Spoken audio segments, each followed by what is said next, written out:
Come, come, whoever you are, wanderer, worshipper, lover of leaving. Ours is no caravan of despair. Come, yet again come. Come, come, whoever you are, wanderer, worshipper, lover of leaving. Ours is no caravan of despair.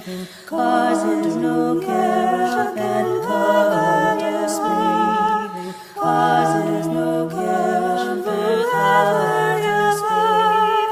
Ours is no caravan of leaving. Ours is no caravan of despair. Ours is no caravan of despair.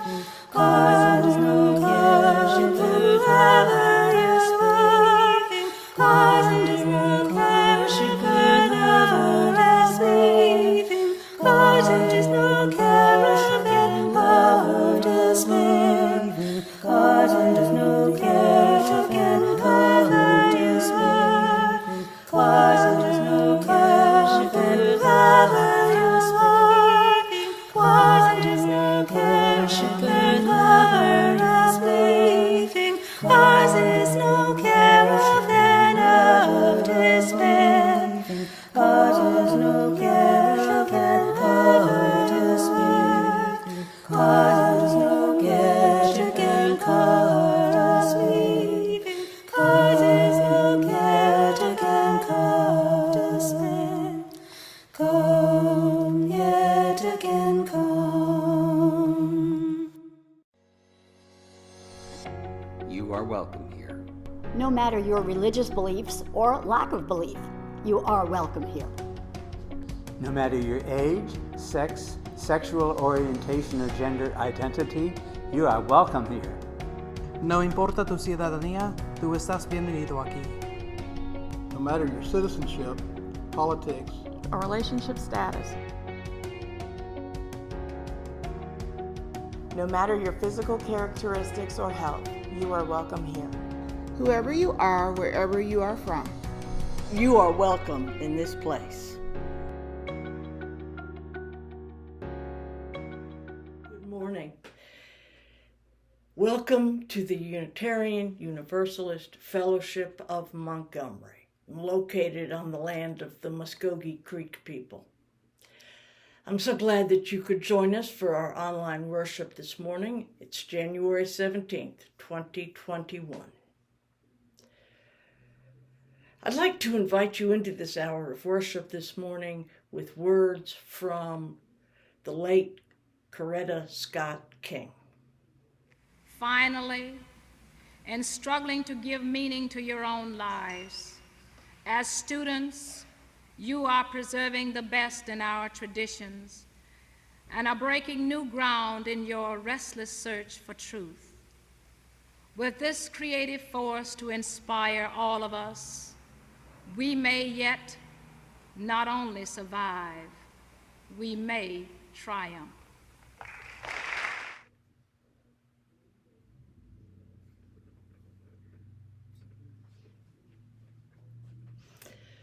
I invite you to join me, if you wish, in speaking our congregational covenant.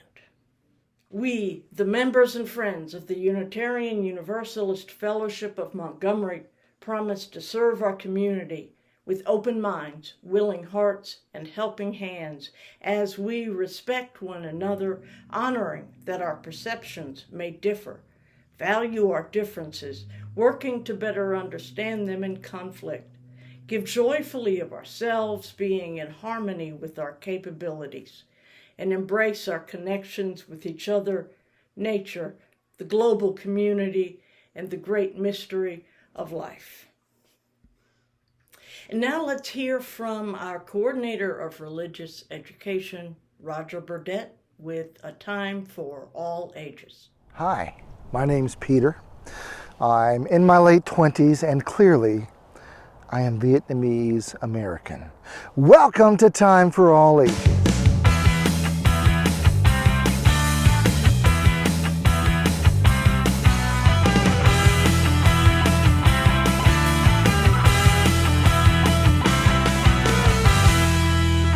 All right, I'm not really in my 20s, but welcome to Time for All Ages anyway. Today I am at one of my favorite places here in Montgomery, the Blount Cultural Park. This time I'm on more of the Alabama Shakespeare side, where they have a display of monologues from plays. They have ancient classic plays represented out here and some modern ones. The idea is words matter. And they invite you to come out here, read the monologues, and speak the truth. And I have decided to do that with a new playwright. As much as I may love Shakespeare, I'm focusing on something new, somebody I've never heard of, a play I've never heard of. Christina Quintana. She has a background in New York City and Louisiana, interesting mix. And she wrote this play, Picture of a Tree. Here's some context. The speaker of this monologue is Peter. In his late 20s, he's Vietnamese American. It's springtime, 2020, less than a year ago. This is Peter's first socially distanced hangout in his New York City neighborhood park since the shelter-in-place order was ended due to the COVID-19 pandemic. Peter sees the picture of a tree in a Zoom conference, and his mind goes back to Vietnam, home. Join us as Peter remembers the tree in Vietnam. You know how folks can change their Zoom backgrounds? A while back, I sat in a virtual space, all Brady Bunch style, and, like we do. I was in a conference of about 60 people. And then out of the corner of my eye, I noticed a guy shifted his background to an image of one of those massive live oak trees with Spanish moss hanging from it. Its arms were outstretched toward the sky. And I'm not really sure why, but it kind of got me choked up. I mean, it's just a tree, right? It's not really even a tree, it's a picture of a tree in a small square in the top of my computer screen. Where I'm from, the trees are just like that. And I've always said that I'd go back for good, but I never have. Right now I live across from the park, right here. Clearly it's not remote, it's smack dab in the middle of apartments, and the hospital's just 5 blocks away, and you hear sirens on the regular. But did you notice that the magnolias are in full bloom right now? They're pink and white, waxy flowers exploding into pockets of life. Once a week, I wake up before the rest of the neighborhood. I step outside and I've got my mask on and I just take them in.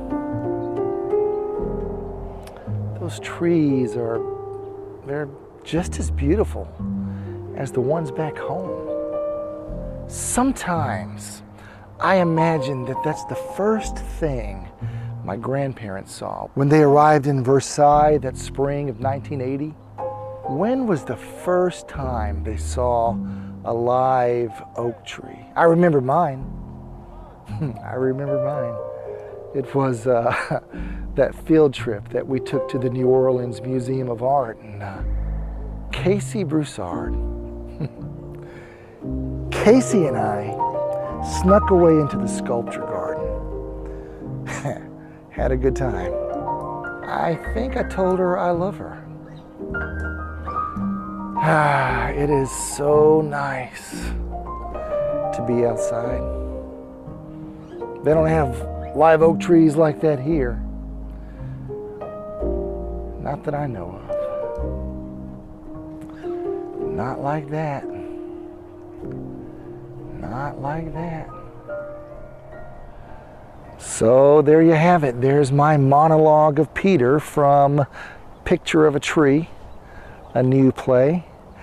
I hope that you'll be inspired to come out here to the Shakespeare Festival and walk around the lake and read some of the monologues and maybe stand here like I'm doing.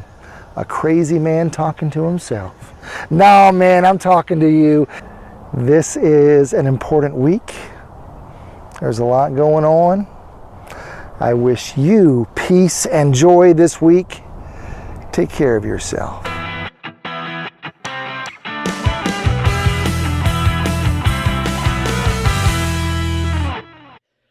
So we are celebrating Chalika.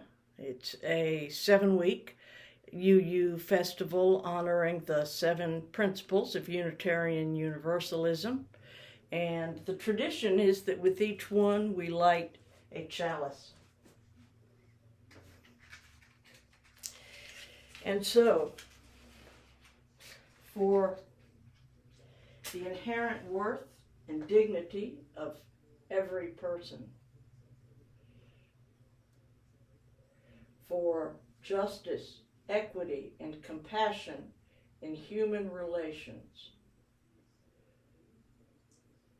And this week, acceptance of one another and encouragement to spiritual growth in our congregations. For the reflection this week, I'd like to share with you the words from the Reverend Rob Hardy's, who was a longtime minister at All Souls Church in Washington, D.C. Spiritual growth isn't about a vertical ascent to heaven, but about growth in every dimension at once. It's spirituality in 3D. Growth in spirit doesn't mean measure one's proximity to a God above, but rather the spaciousness of one's own soul, its volume, its capacity, its size. We need souls that can take in the world in all its complexity and diversity, yet still maintain our integrity. And we need souls that can love and be in relationship with all of this complexity. Instead of fight or flight, we need a spiritual posture of embrace. Morally, I was led to nonviolence because I felt that it was the best moral way to deal with the problem. We were seeking to establish a just society. And it was my feeling then, and it is my feeling now, that violence is certainly much more socially destructive, and it creates many more social problems than it solves. So I was led to nonviolence for deep moral reasons. And I turned to it because I felt that it was the morally excellent way to deal with the problem of racial injustice in our country. There is no freedom, the wise men said, let justice roll down when the poor cry out for shelter and bread. Let justice roll down like a mighty stream. Oh, children, don't you get weary, walk together, believe in the dream. When the way gets rough, we'll make a new way. Let justice roll down like a mighty stream. Hatred will never drive out hate. Let love roll down, roll down. Remember, our hearts can make us great. Let love roll down like a mighty stream. Oh, children, don't you get weary, walk together, believe in the dream. When the way gets rough, we'll make a new way. And let your love roll down like a mighty stream. When brutality threatens our daughters and sons, let peace roll down, roll down. May Voices rise up louder than the guns. Let peace roll down like a mighty stream. Oh, children, don't you get weary. Walk together, believe in the dream. When the way gets rough, we'll make a new way. And let peace roll down like a mighty stream. Step by step, one by one, let justice roll down, roll down. They can kill the prophet, but the dream lives on. Let justice roll down like a mighty stream. Oh, children, don't you get weary. Walk together, believe in the dream. When the way gets rough, we'll make a new way. Let justice roll down like a mighty stream.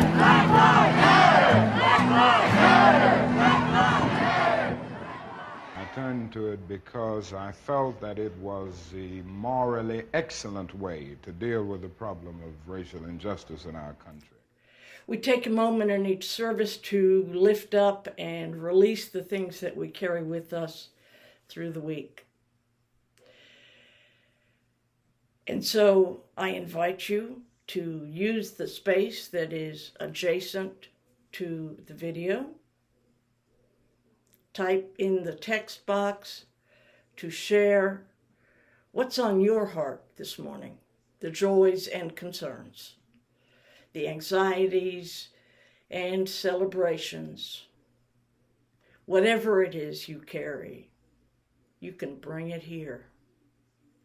Let us be together in this time to hold one another in compassion and fellowship.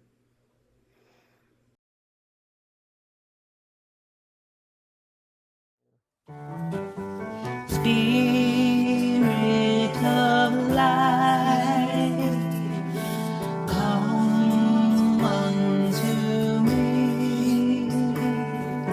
Sing in my heart all the stirrings of compassion. Flow with the wind, rise in the seas, move in my hand, giving life a shape of justice. Roots hold me close, wings set me free.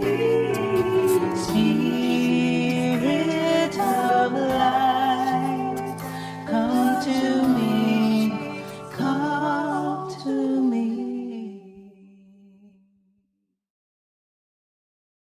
So it's the King birthday weekend, and often when I commemorate an important figure, I look to those who have been sources for inspiration, wisdom, energy. And this year, I want to honor Dr. King by remembering Coretta Scott King. After she died, she was celebrated as kind and gentle, obedient, beautiful, a helpmate rather than a person and an activist in her own right.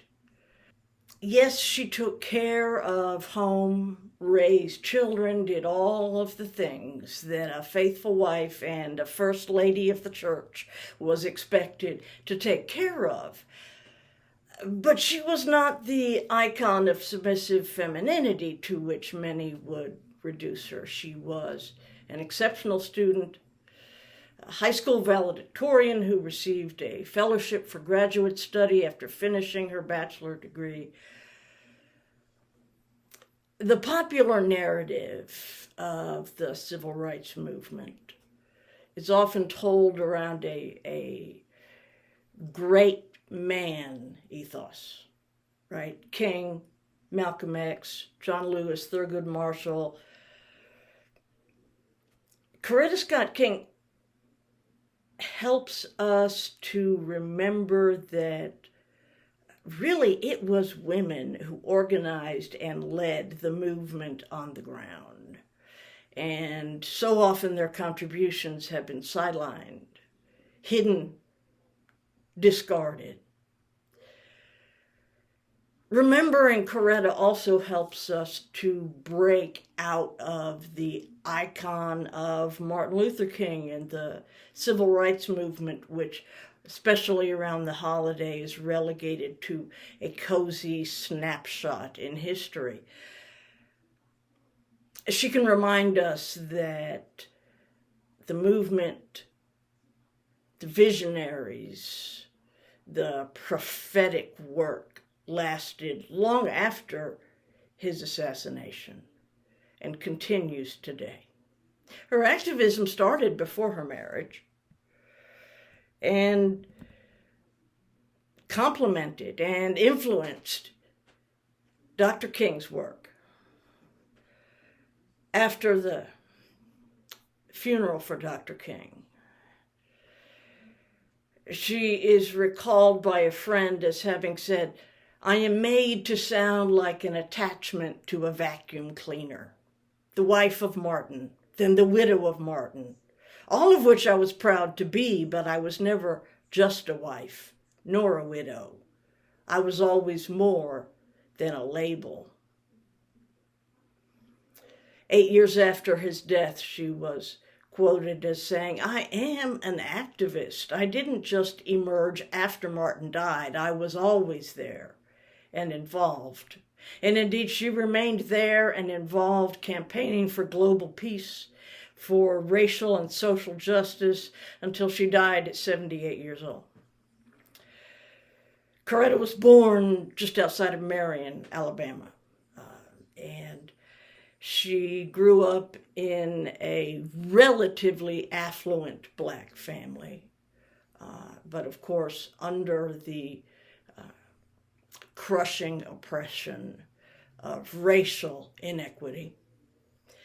The local white folk burned down her father's business and their home when she was a teenager because he was just a little too well-to-do for a Negro. When she graduated high school as a valedictorian, she went to Antioch College in Ohio. Her older sister Edith, had been the very first fully enrolled black student at Antioch. And it was known as a place for education in a progressive light. While she was there, she got heavily engaged with the NAACP. She was involved in peace work and political activity. She worked on a couple of campaigns, local and national. She fought against a policy prohibiting the black student teachers from working in the city schools. She was way more politically engaged than he was when they met. Of course, his activism in areas of peace and of economic justice are too often completely overlooked or silenced in the celebrations of his life and legacy today. But it's important to notice that she was more involved and much earlier in both of those issues. As a feminist, she was part of the founding of the National Organization for Women. She was a member of the Women's International League for Peace and Freedom. She represented the Women's Strike for Peace at the Disarmament Conference in Geneva in 1962. By then, she had been an outspoken and prominent activist against nuclear weapons for many years. And you probably know that Martin came out against the Vietnam War in his famous Riverside Church address exactly a year before he was killed. But you should also know that Coretta had been speaking publicly against the war for at least 3 years before she finally pressured him to break his silence.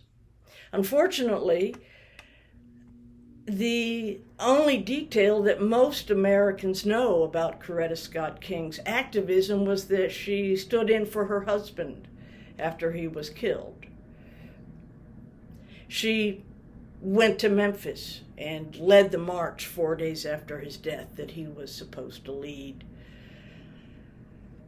The clip that I used for the chalice lighting this morning came from another engagement that was scheduled for him at Harvard and was then offered by the student body to her instead.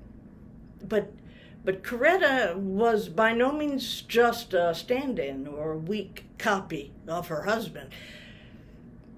You know that he died just before the Poor People's Campaign was scheduled in Washington. And as it approached, she went back to Memphis and stood on that balcony at the Lorraine Motel and addressed folks gathering for the trip and talked about her dream. And I quote, "Where not some but all of God's children have food, where not some but all of God's children have decent housing, where not some but all of God's children have a guaranteed annual income in keeping with the principles of liberty and grace." She addressed over 50,000 people in June at the Lincoln Memorial, talking about racism, poverty, and the war. And in the 70s, she continued to work on all of those issues. She actively lobbied against welfare cuts, and she worked for a guaranteed annual income. She always took seriously the idea that oppression anywhere is a threat to people everywhere. So as attention was drawn to South Africa, she became engaged in the anti-apartheid movement and was arrested in front of the South African embassy in D.C. She even got in to see Ronald Reagan to try to talk to him about U.S. support for South Africa. As controversial as the anti-war activism could be, I think it was most remarkable that Coretta Scott King became active in the movement for gay rights in the late 1980s. Some have remarked, and I think it's pretty likely, that it was Coretta's influence that made it possible for Martin to regard Bayard Rustin, the genius of community organizing and large-scale activism, as a trusted advisor and friend, when so many others excluded him because he was gay. Of course, supporting sexual minority issues cost her a great deal of support of leaders of the movement that was based in the black church with its conservative theology. But she was insistent, and she was consistent. She showed up. She appeared as a speaker at Atlanta's Pride Festival in 1996. Now, I know you've heard that women were excluded from the speaker's platform at the '63 March on Washington. And that's always stood as a notable symbol of the way in which women were excluded from view, from notoriety, from credit, for the enormous effort and energy that they devoted to the movement. Of course, you know that it was mostly women whose participation in the bus boycott made it such a powerful event with such enormous impact. She was quoted as saying, "Women have been the backbone of the whole civil rights movement. Women have been the ones who have made it possible for the movement to be a mass movement." And still, their names and voices are largely omitted from the retelling of the stories. And that's why I think it's important to know and to repeat the stories of women, especially women of color, especially black women who devoted their lives to the work of justice. There could not have been a Martin Luther King without Coretta. But to say that might seem to imply that her contribution was to support and stand behind him, make sure he was fed and cared for. I want us to understand that in many ways, Coretta always stood out in front, further ahead, pulling Martin into a fuller, braver, bolder vision for his work.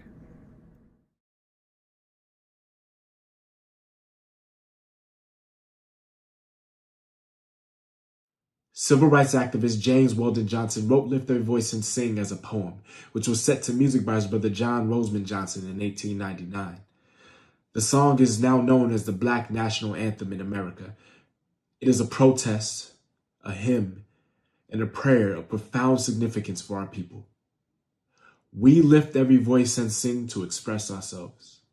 We lift every voice to show that we have strength in numbers and we will not be silent. We lift every voice and sing to be lifted, liberated, and free. Freedom, the power to determine action without restraint. Freedom, the absence of or release from ties, obligations, or restrictions. Freedom, the ease or facility of movement or action. Freedom, frankness or boldness in manner or speech. Freedom, a political right. Until we are all free, none of us is free. Black lives matter. Black lives matter. Black lives matter.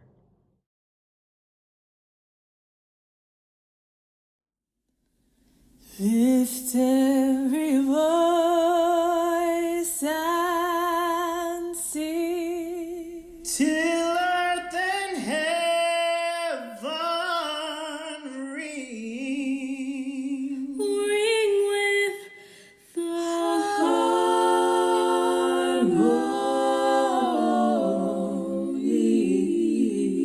harmonies of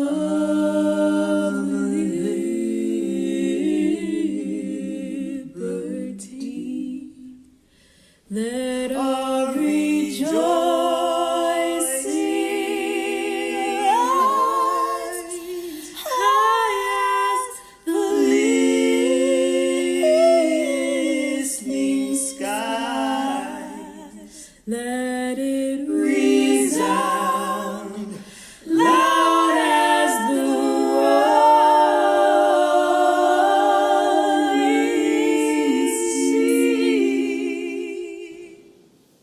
lift every voice and sing till earth and heaven ring with the harmonies of liberty.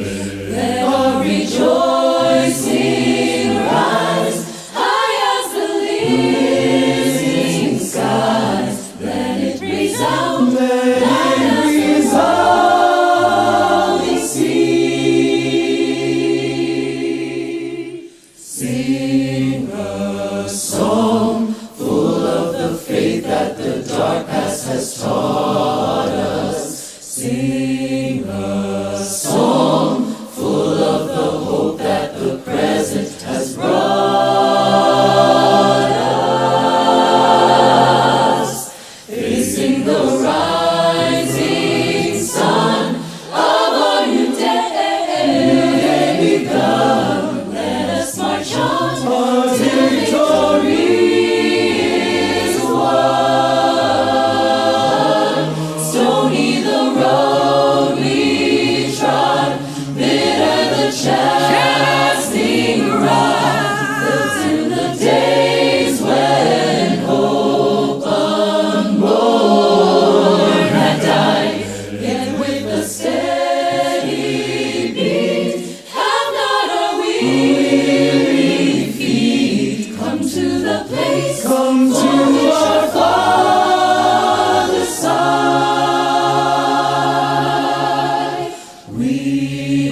God of our weary ears, God of our silent tears, thou who hast brought us thus far on the way, thou who hast by thy might led us into the light, keep us forever in the path we pray.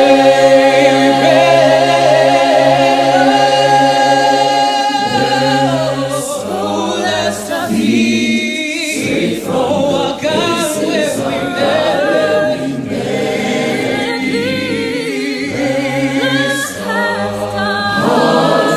drunk with the wine of the world, we forget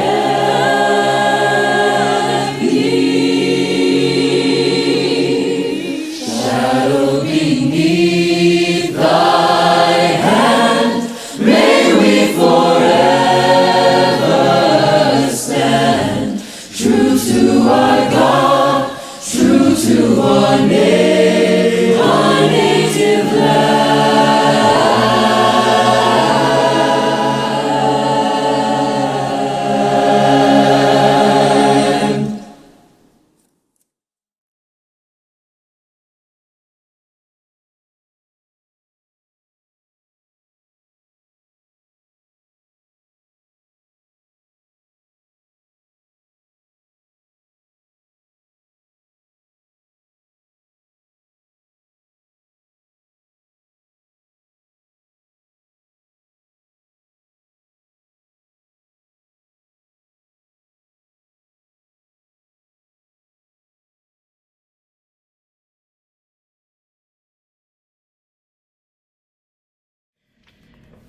So have you looked at this document?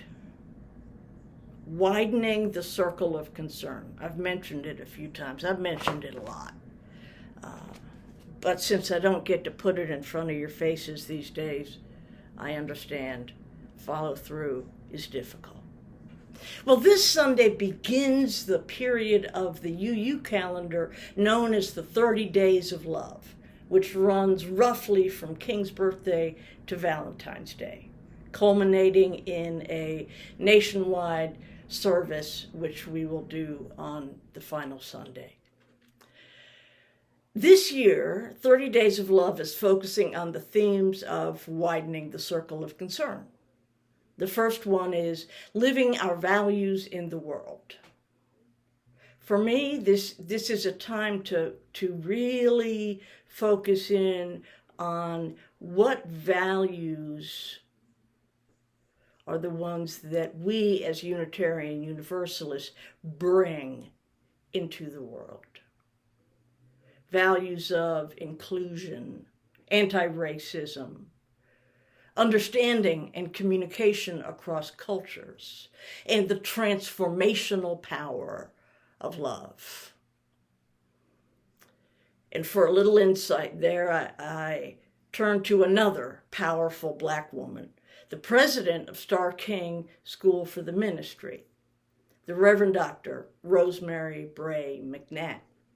Why are we still talking about inclusivity and diversity when we've done so little to make them real? Why are we still looking pained about the lack of diversity in the denomination? Because diversity, inclusivity, is terribly hard, terribly uncomfortable, definitely unsettling, and often quite frustrating. What I know about being inclusive, crossing from culture to culture, learning the language of diversity, is that it's the work of a lifetime. It's hard to accept people who are not like you, who don't talk the way you do, or believe the things you believe, or dress or vote as you do. It's even harder to appreciate them for the things about them that are not like you, to find them interesting and fun, to enjoy the learning that's part of the experience, and to acknowledge, finally, that you may have to agree to disagree.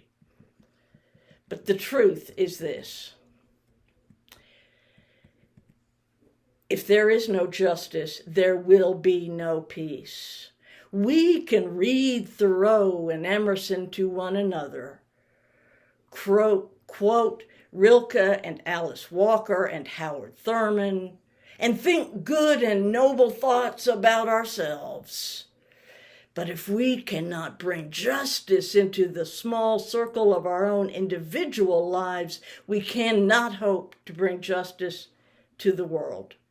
And if we do not bring justice to the world, none of us is safe and none of us will survive. Nothing that Unitarian Universalists need to do is more important than making justice real here where we are. Hard as diversity is, it is our most important task. So working with this document in the coming weeks, I am forming a small team, a task force made up entirely of people who have experienced marginalization within Unitarian Universalist Fellowship. We will be working through the text, and we will be examining the life and culture and behaviors of our congregation as a body to consider our opportunities for spiritual growth. We, the member congregations of the Unitarian Universalist Association, covenant to affirm and promote acceptance of one another and encouragement to spiritual growth in our congregations. May it be so. Now I want to introduce you to the work of a queer singer, songwriter, hymnologist, Amanda Udis Kessler.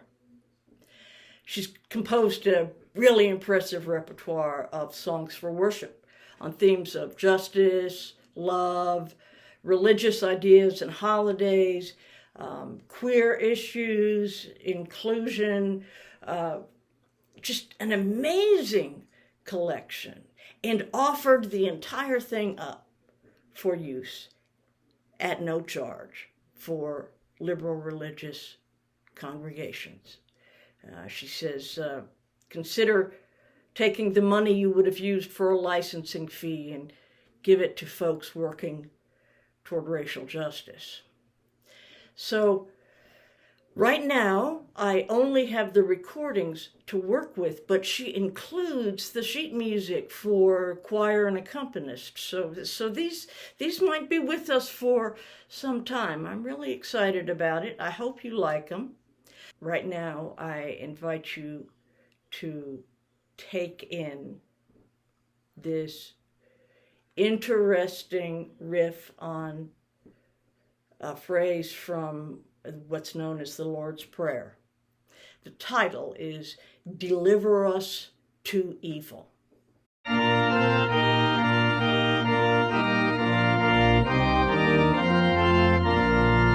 Deliver us to evil, that we may heal the land, by bringing every gift we have, our hearts and minds and hands. Deliver us to evil, it's ours to overcome, till every heart has cause for joy, and every soul a home. Deliver us to evil, equip us for the task. Empower us to work against the damage of the past. Deliver us to evil, it's ours to overcome. Till every heart has cause for joy and every soul a home. Deliver us to evil with hearts so full of trust that we will offer up our lives to build a world that's just. Deliver us to evil, it's ours to overcome. Till every heart has cause for joy and every soul a home. Deliver us to evil that we may go to hell and make a heaven there instead, that all things might be well. Deliver us to evil, it's ours to overcome. Till every heart has cause for joy and every soul a home.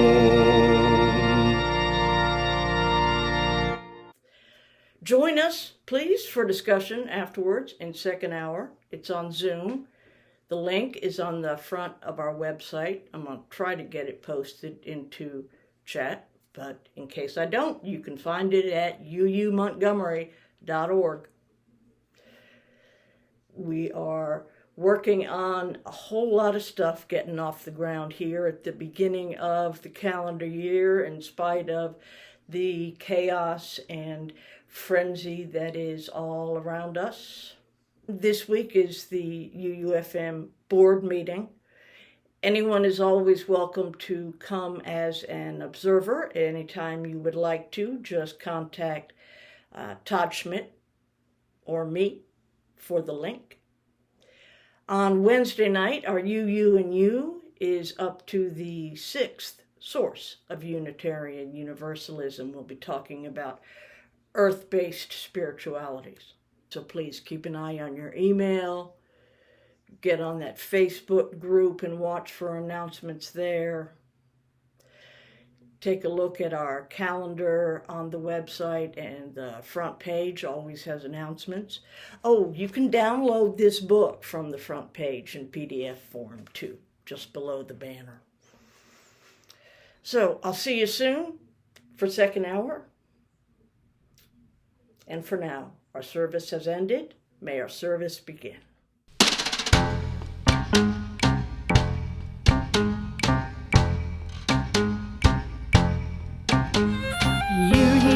Preach it all over this town, where you will land when you die.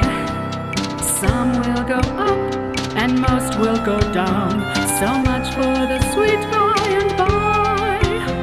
But I won't be taken by claims I'm forsaken, for sins too outrageous to mention. Not that I'm pure, but of this I am sure: hell is a human invention. Hell is a human invention.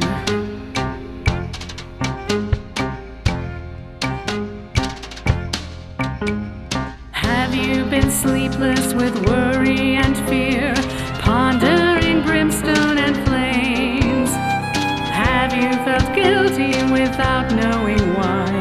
Have you been laden with shame? Open your eyes and say your goodbyes to history's cruelest contention. Social control's not good for your soul, and hell is a human invention. Hell is a human invention.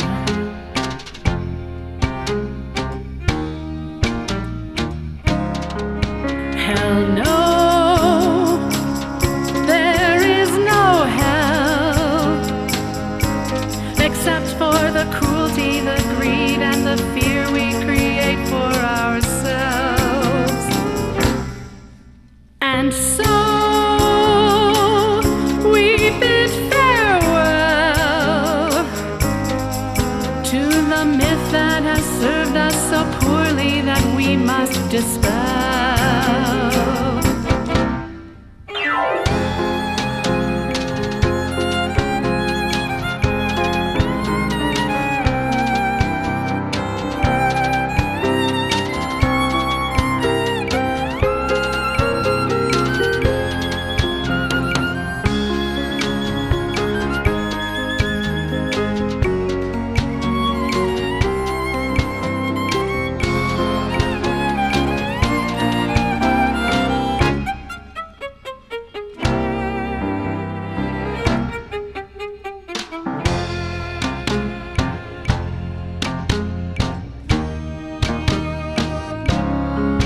Hell no, there is no hell, except for the cruelty, the greed, and the fear we create for ourselves. And so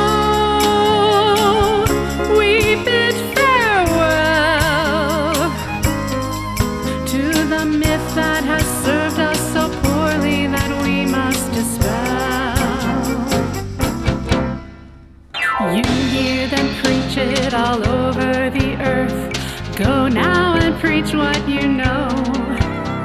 Humans are beings of infinite worth. No torture is waiting below. Our work lies ahead and it's not when we're dead. So cancel that misapprehension. And violence and war share wealth with the poor, and then you'll be sure love is creation's intention, and hell is a human invention.